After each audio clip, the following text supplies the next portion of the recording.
য'ত আৰু ৩-৪টা দিন ৭ তাৰিখে যিহেতু নগৰবাহী এটা প্ৰখ্যাত অঞ্চলত বৃহত্তৰ অঞ্চলত এইটো নগৰবাহী উৰুজ হয় সকলোৱে জানে আৰু এয়া পেণ্ডেলৰ কাম পূৰা একদম চলি আছে যুদ্ধকালীন গতিত চলি আছে এই সকলো আচবাব ডেকোৰেশ্যন লাইটিং তাৰপিছত কেনেকুৱা ধৰণৰ হেৰি বনাই আছে দেখি আছে প্ৰত্যেক বছৰে বেলেগ বেলেগ এটা ডিজাইনত বনোৱা হয় আৰু এইটো হৈছে মাজাৰ ছাইড মাজাৰ মছজিদ আৰু মাদ্ৰাছা একেলগে আছে আৰু এইটো বুঢ়া হুজুৰ বুলি গোটেই দৰং জিলাত বিখ্যাত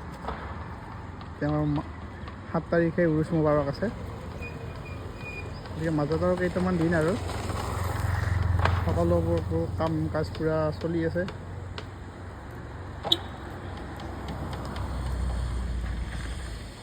সকলোকে আশা কৰিলোঁ আহিব বুলি দোৱাত চামিল হ'ব ইনশাআল্লাহ ডাঙৰ হ'ব